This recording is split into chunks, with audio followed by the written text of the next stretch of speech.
May gabi eh! Maupay!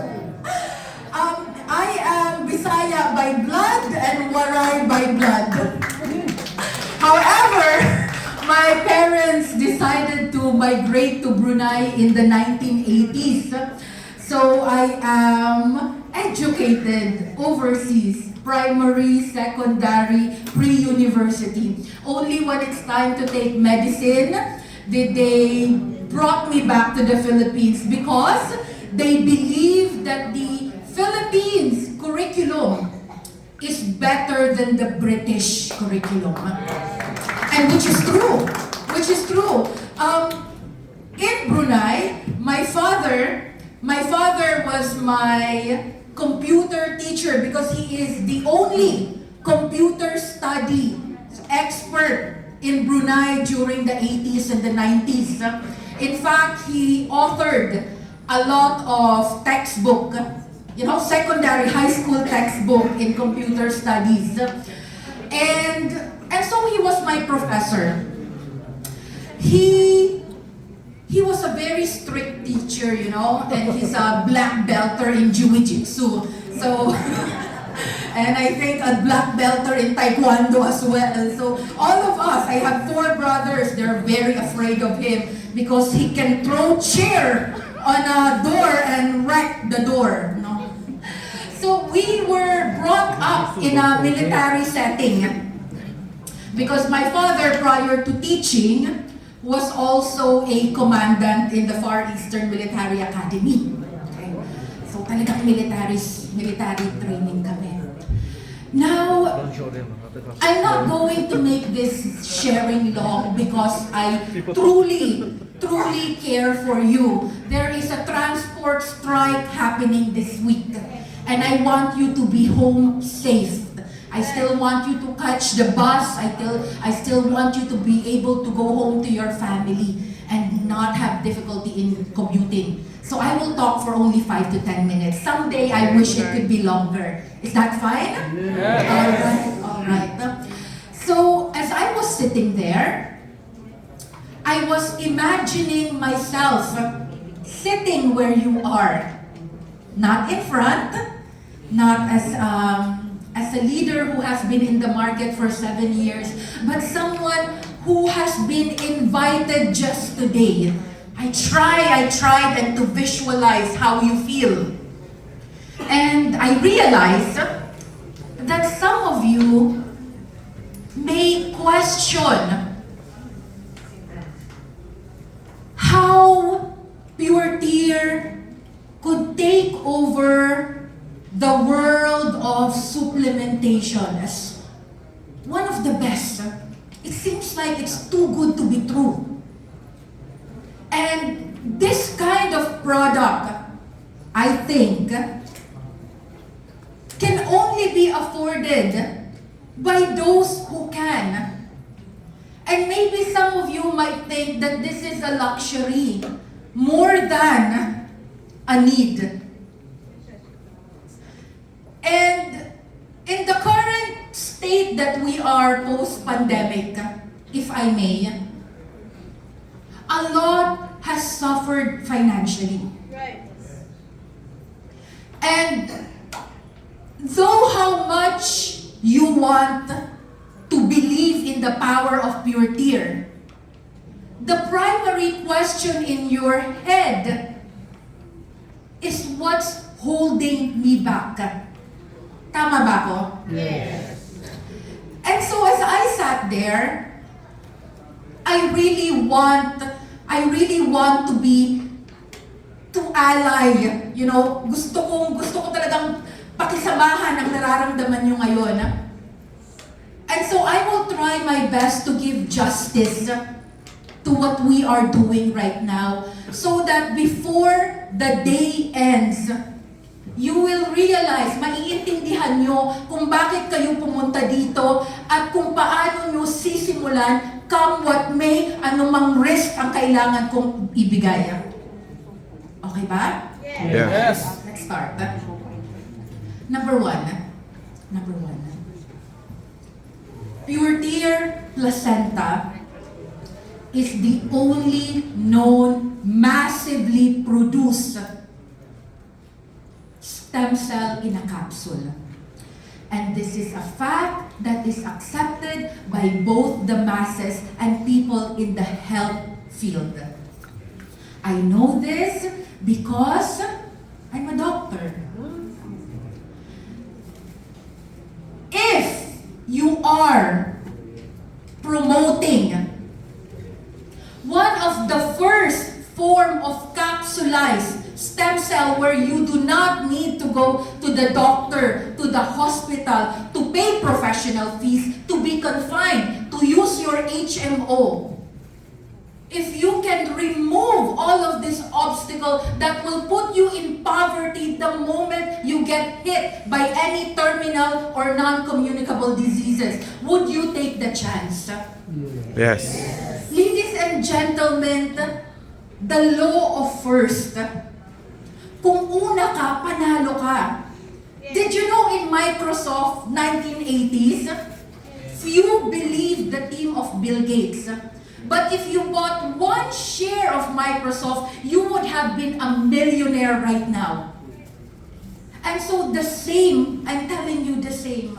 You have to have the foresight. You have to have the foresight that you could be potentially marketing internationally, leveraging in the Philippine market to bring you Western or Eastern to market the first form of capsulized stem cell that could be massively catered logistic-wise to the entire world. Palakpakan naman natin ang Riway International.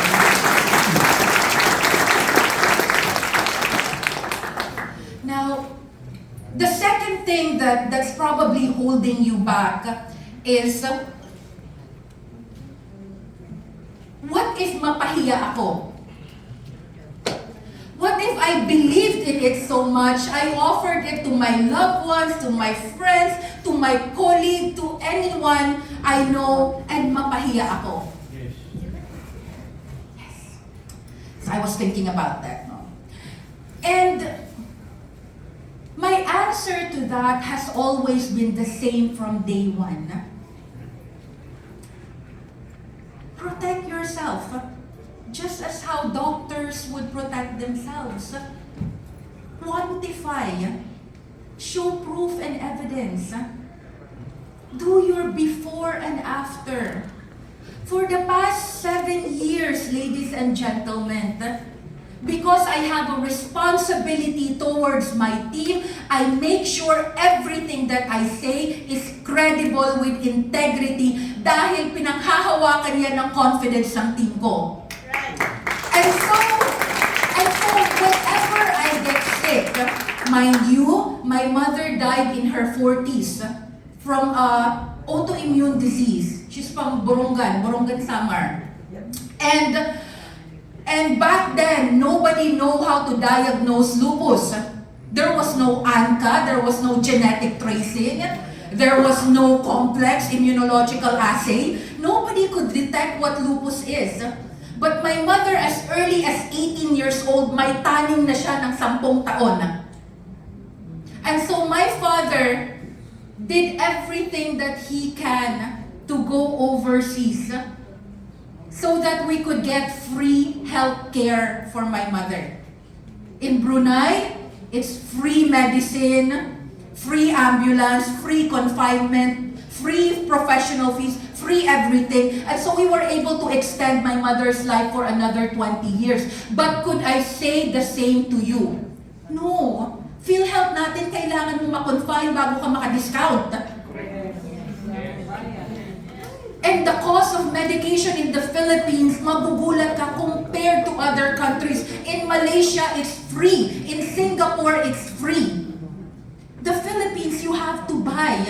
Naghihingalo ka na nga, hindi mo mahagilap kung saan ka kahanap ng pera. You are in debts and in poverty. So, ladies and gentlemen, if there was pure tear back then, it would have saved a lot of people's life. And this is the same thing that I tell people, no? A stem cell can do 3 things. It can find the site of damage, wherever it is. And a stem cell can transform to any type of tissue pag mahanap niya yung site of damage. And it can multiply, giving you a general health and well-being. What do I mean? A metformin will control the blood sugar, which is a secondary effect. But the primary effect, pagkasira ng pancreas mo, reason why you cannot produce insulin and glucagon is not addressed by any known medication. Therefore, you are to take metformin and insulin for life. But what if I tell you that with regenerative therapy, you have a chance at repairing, at some extent, your pancreas? And this is the product that you are carrying. This is the product that you are carrying. So kung natatakot kang mapahiya, quantify it. And I have always seen for the past 7 years from my mammogram, kung paano natanggal ang lesions from multiple mammogram, my birods, all disappeared. Until now, it's been 6 years, wala pang tumutubo ulit. And I've seen how my erythrocyte sedimentation rate is a general test for inflammation. Mine would always be times 6 the normal because of the autoimmune na namana ko. But whenever I take Pure Tear without steroid, without antivirals, without antibiotics, with nothing but Pure Tear, kitang-kita ko ang pagbagsak from 120 to 30, ladies and gentlemen. With my liver enzyme, kitang-kita ko ang progressive na pagbaba ng enzyme to a normal level, not taking any medication on liver. So, if you're afraid, quantify. Hindi ka mapapahiya. Okay tayo doon? Yes. Pangatlo. Networking kasi ito eh. Napaso na ako, nasaktan na ako. There were so many promises made. Tama? Yes. Tama? Right, let me address it. Ladies and gentlemen, do you know what I had to give up to be on this stage? I am an OFW with a career in a law firm. My salary would reach 200,000 plus per month. I am very comfortable because my husband family is a developer. But at the same time, I was also studying to finish my doctorate. I have not 1 but 3 doctorate degrees. I am a mother from a broken family. I was only married for 8 months. Why? Sumakabilang bahay ang aking magaling na asawa.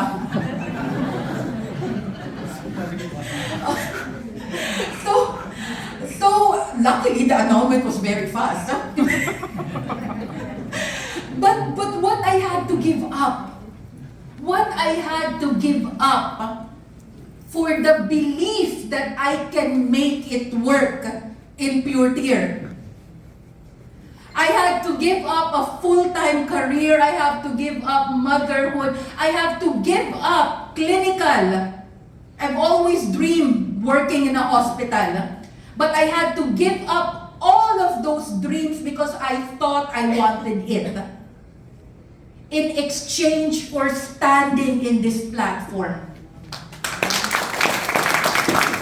And so, ladies and gentlemen, my point is, if you did not succeed, how much of yourself did you give? How much of your time, dahil sinasabi ko sa iyo ngayon pa lang, kulang ang 24/7 mo. Gumagapang ka dapat sa kama at 2 a.m. to sleep. If you are really 100% invested in the dream of yours and your team. Most people fail because they do not give their all. And if you want something to succeed so bad, you have to make the right decision. And it's not tomorrow, it's tonight. Yes. And that is the only way that you will succeed in any given endeavor, ano man yan. And you have to really, really reevaluate your priorities. Kung plano mo maging medical doctor pero hindi naman kaya ng sahod sa pamumuhay ngayon, why would you push that dream when you know it's not practical?